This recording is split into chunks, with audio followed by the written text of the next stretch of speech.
Today, I'm going to be showing you the top 5 blockchains to be launching your NFT collection on in 2023. Let's get it. Welcome back to Conquer Crypto. My name is Dan. I am a full-time builder in the space. I've co-founded my own project. It's called 3D Frankenpunks, a collection of 10,000 NFTs on the Ethereum blockchain, and we've done over 6,000 Ethereum in volume. So I'm coming from a place of authority. I know what I'm talking about. I've been there and done that. I haven't just been watching YouTube videos and a talking head that has analyzed all the information. I'm bringing real worldly experience to you, to my fellow founders or entrepreneurs or artists, developers, wherever you may be. So I hope to give you some value here and help you in your own little direction with starting your collection. It's truly a beautiful thing, and the space changes so rapidly. It's good to be up to date with these changes and knowing what blockchains are perhaps better or what blockchains are actually have more risk now. We'll get into it. So first on the list, and this is to be expected, obviously Ethereum. Ethereum is king. It will always be king. Take it with a grain of salt. I know we got a lot of fanboys out there of other blockchains and smart contract blockchains and blah, blah, blah, and we'll go into them. But ETH is king mainly because it's got the strongest developer network, the most amount of developers in the world. Some of the most brilliant minds are on ETH and building on ETH. It's got the highest level of security, so 100% uptime. There's no outages. All of the best blue chip projects, call it CryptoPunks, call it Bored Ape Yacht Club, whatever others, they're all on Ethereum, all of them. So you really have to ask yourself, the best minds in the world where a ton of liquidity is on ETH. That's not a coincidence. Now, there are some cons for Ethereum, and there's actually some good reasons why you wouldn't want to use ETH. Number one, it's expensive. It's expensive to deploy, and if it's your first time kind of getting your feet wet here, it can be pricey. It can definitely be pricey. Getting everything live, getting it on mainnet, it's not cheap. Even if you're minting something on OpenSea, let's say you're a one-of-one artist and you just want to put your one-of-one art on a marketplace, during a bull run, you would pay maybe $100, $150 to just list it, right? So it kind of has that New York poshiness, which forces, I guess you could say, higher quality art to be there. People aren't going to just throw poo at it because it's going to cost them money to list it.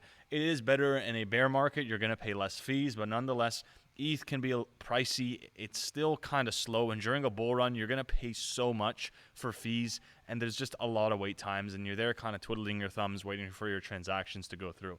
So that is a con. We're crossing our fingers here that ETH2 and all the other upgrades coming will speed this up, but that being said, let's just move on to our second on the list, and that is Matic Polygon. Matic is a total darling and is absolutely sprinting to the top. The business development on Matic, the partnerships, they've done partnerships with Starbucks, Disney. What were some of the other ones I had here? Disney, they did, I think they did something with Instagram, Reddit. Just insane. Like they're doing it all. They're literally doing it all. I think they're doing some bougie car companies. Their business development, their marketing power is bar none. No one can really compete with Matic. They're absolutely nuts. It is cheaper to use Matic, significantly cheaper. There's a lot of bridging going on, so Matic kind of operates as an L2 between Ethereum, which is great. So you can bridge assets to it. But there are a couple cons, in my opinion, where it's a little clunky. For ETH users, generally speaking, they're just going to stay on Ethereum and they're not going to really mess with Matic. That's been my experience. Like bridging Ethereum over to Matic and all that is just such a pain. It takes so long, and you got to it's like a 4 or 5 step process. Mind you, they've done their best to make it simple, but it's just like, I'm just not going to do that. I'm just not going to. There is hope, however. They are launching this side chain soon, which is actually going to help Ethereum. It's going to help speed things up a ton, which is really cool. Maybe I'll get into a video talking about that specifically, but that's a big W.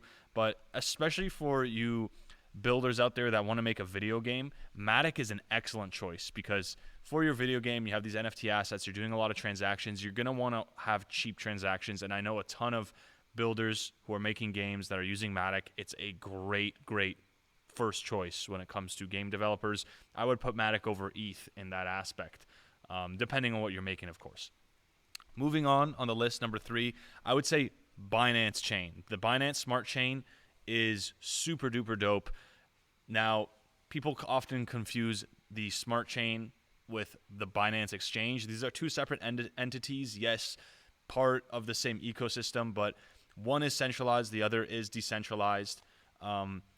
It's great for beginners. It's cheap to deploy. It's very fast. They have a massive community. They've got, of course, the BNB brand backing it, which is fantastic.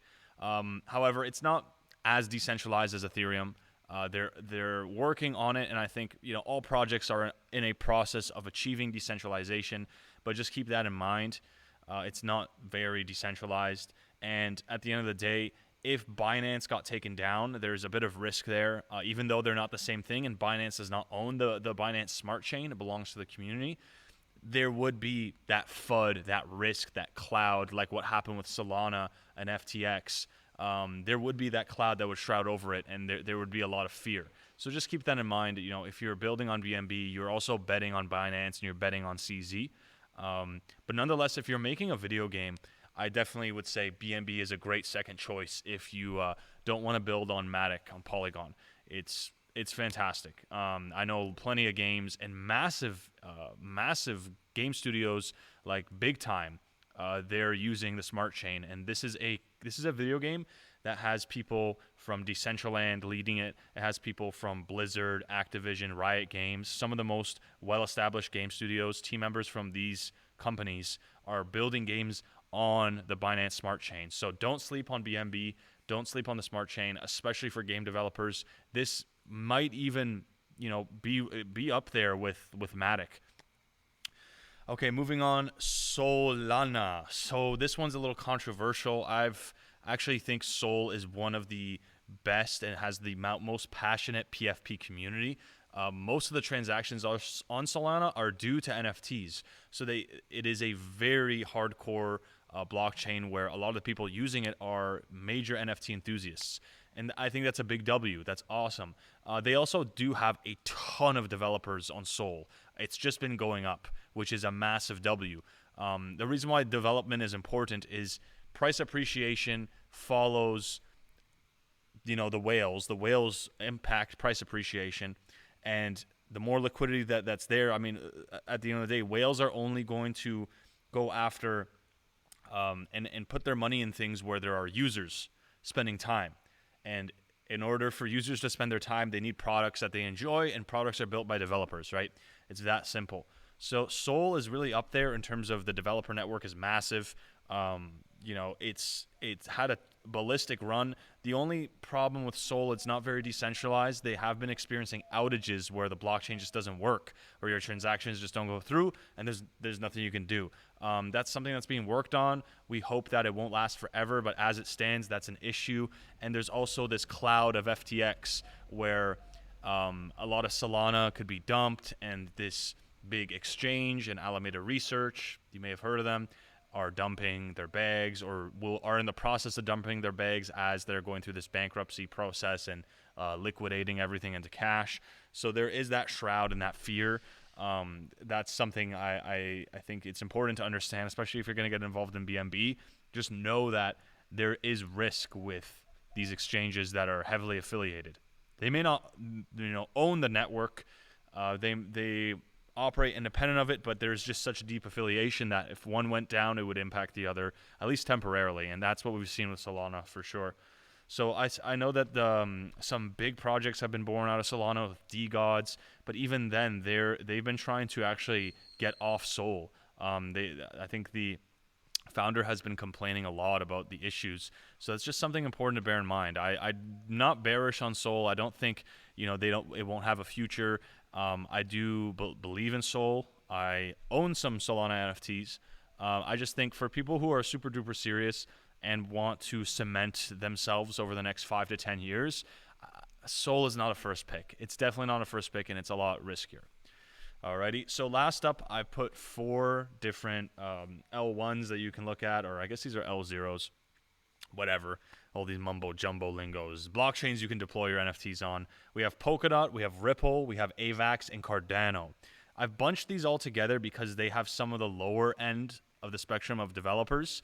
Ripple just recently released, I think it was like something Ledger 20 or some shit, just some protocol that allows you to deploy NFTs and people can transaction buy them. I've been using it. It's very clean. You can look at Zum Wallet.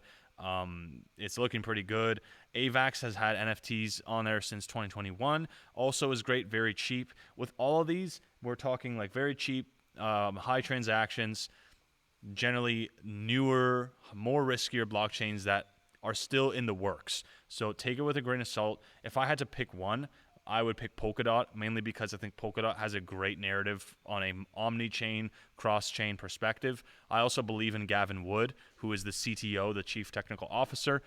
Gavin Wood co-founded Ethereum with Vitalik. He was a big factor with building out Ethereum.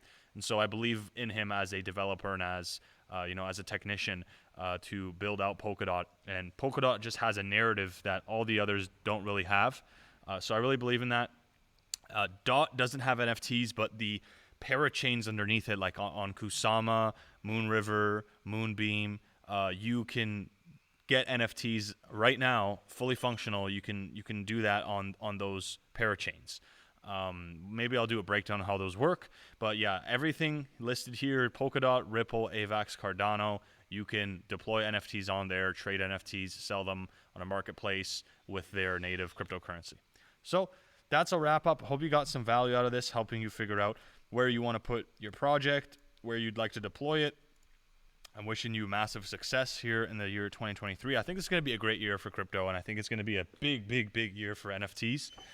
If you need some help, you're kind of lost, you're like, yo, I want to start a collection, I don't really know how to go about it. Or maybe you've started your collection, you've already launched it on Ethereum, on Matic, on BNB, on Solana, whatever it may be, but you need help community building. You need help really actualizing and figuring out your utility to really make it something that holders connect with and want to buy and want to hold and want to be diamond hands, so that you can sell out your collection, so that you can be successful, and so you can be in a position where you can be free and just work solely on building this awesome project for your holders. Check out what I have down in the description. In the pinned comment, I've left a free guide giving my personal experience as a co-founder, as someone who's sold out a collection, raised millions of dollars in this, I guess you could call it a startup. I'm putting these nuggets of information completely free for you. Go check it out. I'm just going to ask for your email, and I will send you this video training as well as a worksheet that is going to propel you and get you in a really good spot where you're not going to be wasting time and throwing money at bullshit. Check it out. You're going to get a ton of value. It's 2023, and let's conquer crypto, baby.